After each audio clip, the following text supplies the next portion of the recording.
2 3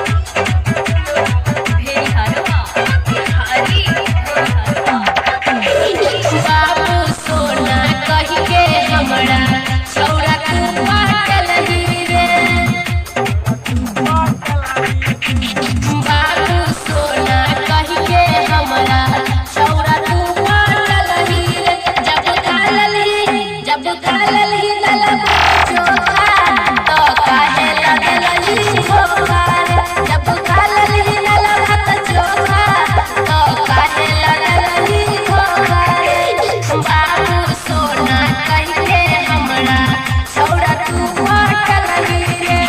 बाबू सोना कही के हमरा छौरा तू पागल ही रे। जब खालल ही गलबा चोखा तो काहे लगल ही धोखा रे। जब खालल ही गलबा चोखा तो काहे लगल ही धोखा रे।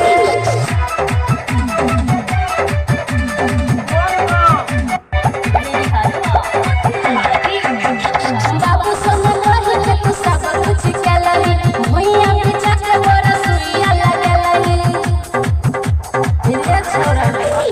बाबू सोना कही के तू सब कुछ कलही भुइया पे चक्र बोरा सुइया लगलही।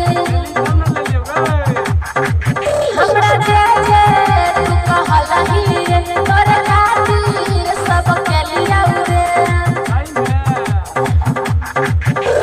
मन भर के तू माजा लगे हमरा हटल ही रे।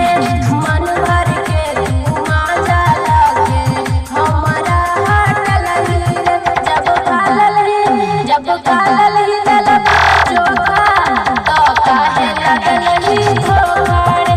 जब खालल ही गलबा चोखा तो काहे लगल ही धोखा रे।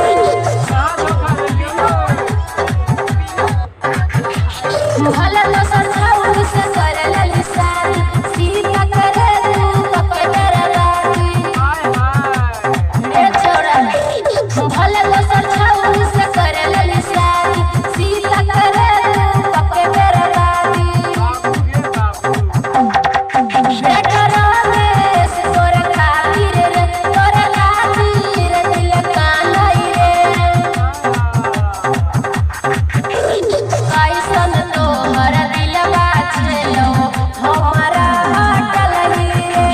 कैसन तोहर दिलवा छेलो हमरा हटल ही रे।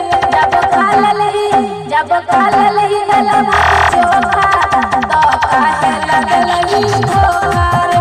जब खालल ही गलबा चोखा तो काहे लगल ही धोखा रे। बोल बा